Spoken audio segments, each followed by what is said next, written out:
Goku, Vegeta, and the rest scour the universe for recruits to join in the tournament. During their recruitment, Caulifla and Goku find Nappa in space with his newest pupil, Broly. Nappa had found Broly and Paragus in space while traveling across the universe.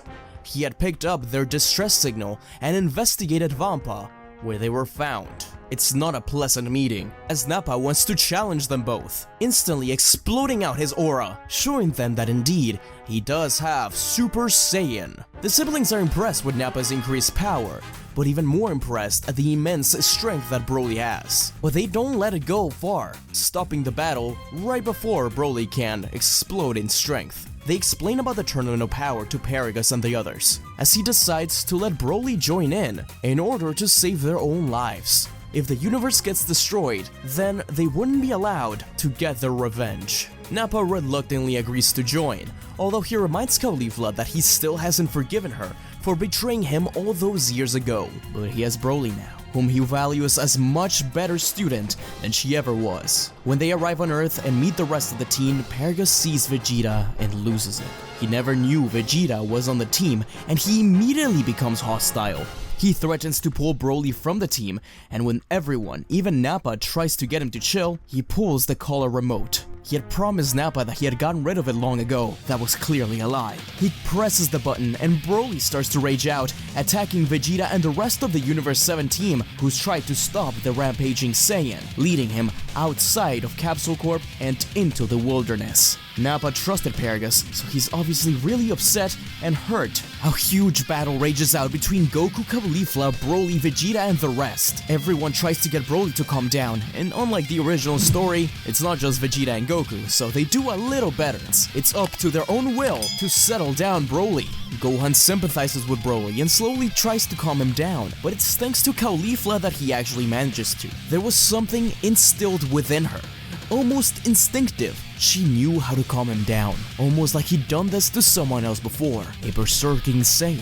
Broly couldn't believe it, but he actually really felt comfortable around her. Paragus tried to get away as fast as possible before retribution. Broly comes down, and Paragus is punished, as Nappa tells Caulifla that this doesn't change anything. He still despises her. Paragus is locked away.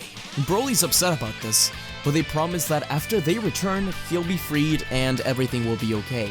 They just can't afford to have him rage out like that again. Nappa does thank Caulifla and the others for helping with Broly. Now he was indebted to her. He'd have to pay it back during the tournament. Caulifla went on to visit her family before she left to the Tournament of Power. It had been quite some time. She saw a lot of familiar faces, such as her old gang, some Red Ribbon soldiers, Violet, but most importantly, her family. It was great to see them again, but for some reason she felt like it was gonna be a while until they met again. She waved them off, thanking them for wishing her luck.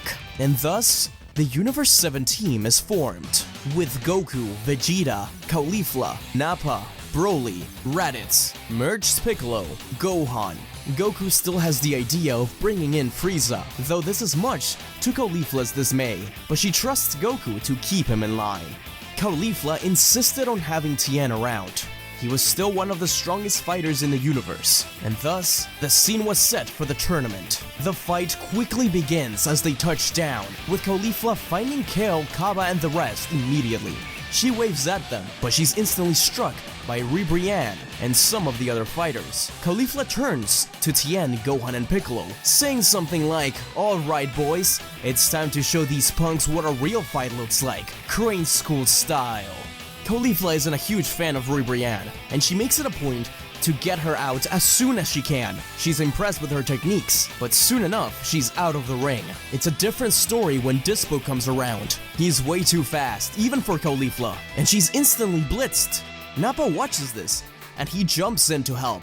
It looks like Dispo is about to knock out Caulifla from the ring, but Nappa jumps behind her, pushes her back as he falls into the nothingness, saving Caulifla. Caulifla says she's sorry, that he shouldn't have done that, but as he continues to fall, Nappa says that it's okay. They were once teammates. Perhaps they can be it once more. With that, Caulifla has the spirit to finally defeat Dispo, using her ki in strange ways, almost like a lasso, which trips over Dispo and defeats him. Kale and Broly are on their respective fights, But as stress continues to pile on, it seems like they start to get angrier and angrier, to the point where they go all out into their Berserk state. They thought Chaos was scary. They hadn't seen Broly yet. The two fight, knocking out dozens of opponents along the way. This forces Jiren to open his eyes. He couldn't believe this sort of power was around. But even so, he remained still.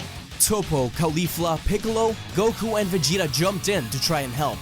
Even Hit did, trying to use the time stop to calm them down, but it seemed like no one was getting through. That was until Kale was able to be calmed down thanks to Caulifla, slowly controlling her Berserk state once more. Gohan sees this happen and realizes they aren't too different from one another. After all, Gohan used to rage out similarly, though not to the same degree. He slowly approached Broly, trying to dodge through the attacks, and just talks to him. He told him that he used to lose control like that as well, and that he wasn't the biggest fan of fighting, but that he met great people, like his aunt, Caulifla, and even the new Kale girl. He really likes her too. Kale joined in and tried to explain things to Broly, and surprisingly enough, just like how Kale was able to control her Berserk state, so was Broly. Champa yelled from the stalls that Kale shouldn't have helped them, that now they have a new asset. And he was right, but Broly was very thankful. The two of them promised to fight each other once more. But first, the tournament had to continue. Similar to the original story, Goku unlocks Ultra Instinct Omen, fighting Jiren and pushing him to the limit. Caulifla realizes what that is, and through the whole tournament, tries to achieve it as well. Slowly, the number of fighters began to dwindle down. Vegeta and Kappa had a fight against one another, with Kappa showing off the fact that he unlocked Super Saiyan 3. Vegeta was impressed, but he still knocked him out of the ring. And eventually, Vegeta got to fight Toppo. He even used the final explosion, but survived this time. It took Frieza's help to knock him out, but Vegeta and Frieza were able to do it, though he hated every second of working with him. Frieza also tried to knock Kale out of the ring multiple times, but Caulifla wouldn't allow it, and neither did Broly actually. The next time Jiren opened his eyes, it was because Caulifla and Kale challenged him together. The fight was intense, as Caulifla had to make sure that Kale didn't lose her mind, but Jiren wasn't holding anything back.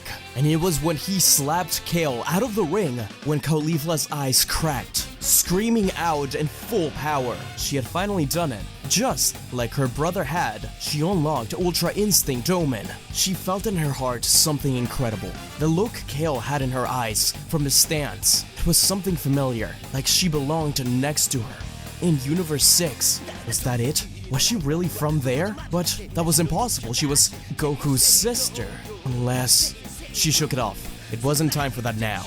Goku joined in the battle as well. Broly battled Analyza all on his own in the background, and Gohan fought Hit. Even as they won those battles, the eyes turned to the pair of Saiyan brother and sister as they continued to ramp up, and it seemed like Goku was about to lose. He went even further beyond, unlocking Ultra Instinct proper. Now Caulifla and Goku stood side by side, Caulifla with black hair and Goku with white. Two sides of the same coin.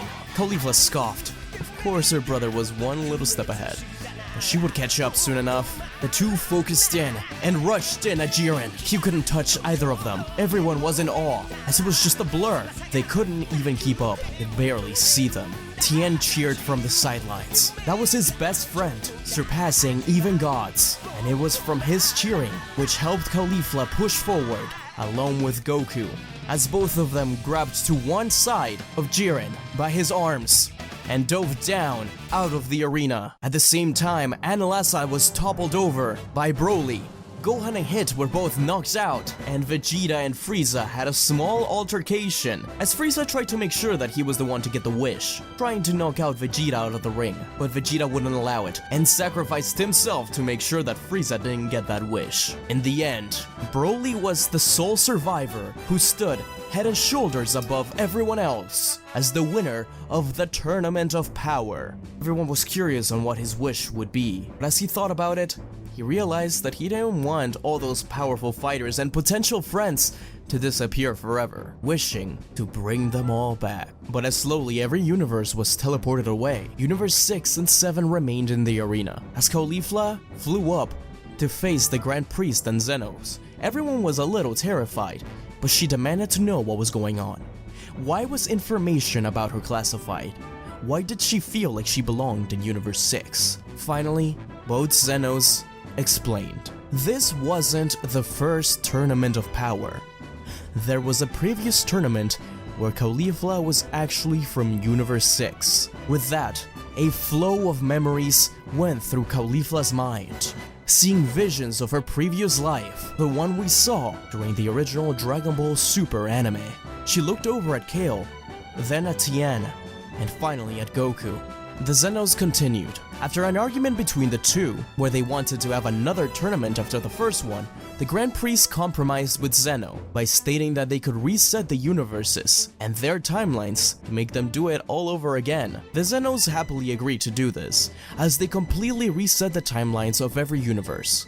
However, they wanted to see if possibly changing Universe 7 for Goku could result in a better tournament, just by moving one piece of the puzzle into it. The Grand Priest decided that they should try and experiment it, place the remnants of the previous timeline into a single person of their choosing, and send them to Universe 7. Caulifla was chosen by the Zenos through a quick game of eeny meeny miny mo, and she, with her memories locked away, was sent to Universe 7 as it was remade. With the truth revealed, the Zenos state how happy they were with this tournament of power, and they want to see it again. They were happy to see how Caulifla was able to change so many things by simply being in Universe 7. They should reset it again, but do it even better. Caulifla was confused. She didn't know how to feel about the whole situation, but Goku and the rest, they were her family. But the connection she felt to Kale, to Kaba and the others, that was different as well. The Zenos said that it was time to return the timeline to how it used to be, with Frieza perking up a little at hearing this. Goku and Caulifla continued to try to convince Zeno to not do this, that the world they have here is good enough. They don't want to leave each other, as Caulifla looks at Tien with tearful eyes. But the Grand Priest said that Zeno's will is ultimate and that he's made a decision. However, that doesn't mean they won't see each other again. Perhaps in this next life, they too will cross paths. Realizing there was no other way to convince Zeno, Goku and Caulifla stayed quiet for a second. Caulifla acknowledged that she didn't have much say in this. She just simply asked one thing from the Zenos. She made them promise that she would meet Goku and the rest again one day. Because after all, no matter what, they were still brother and sister. The Zenos happily agreed. Caulifla hugged Raditz and Gohan tightly, then turned to Tien, punched him in the gut, and hugged him as well. She said goodbye to everyone, but she couldn't look at Goku. Goku forced her to. He promised to meet her again, no matter what, because they're family, and they love one another. No matter what happens, they'll see each other again, somehow, someway. Caulifla agrees, and the siblings hug one last time as they're engulfed by light. As they all begin to disappear, we get a brief look at Planet Yardrat. Pibara, one of the only people to realize that Caulifla was not from this universe and helped her realize just where to go with it, smiled. Finally, one of his better students had realized it. He was happy that he could have been part of that journey, and back on Earth, Caulifla's adoptive family get the feeling that Caulifla is okay, as her little sister runs into the room with her parents and simply asks where Caulifla is. Her father replies that she's out there somewhere, in space. They'll see each other soon enough. And then, nothing. As the white light disappears, we see what looks like Planet Sadala. Caulifla's with Kale, again with her gang, in her Universe 6 attire. Is everything back to normal? However, the ground starts to rumble as Caulifla orders her gang to get ready. She looks outside and grits her teeth. They were here. The Sadala Defense Force prepares their soldiers as Vegeta, Nappa and Raditz touch down on the planet with Lord Frieza.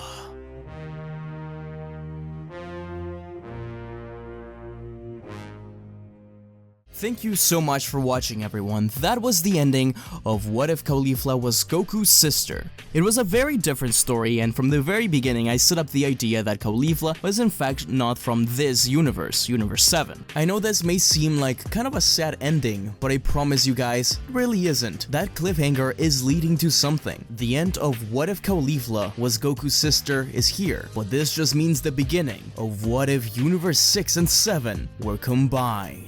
Coming soon. It may take a little bit, but I promise you, it's gonna be something special. But above all, let me know what you thought of Caulifla. This has definitely been a passion project of mine for a long time. It took a while to finish, and I think it's my longest series in parts alone, and I'm glad that it's finally finished. I'm really looking forward to the complete story version, since there's a few mistakes, in particular during the board, which I wanna correct. As always, thank you so much to my Patreons. You too can become a patron and get some rewards by joining through the link below.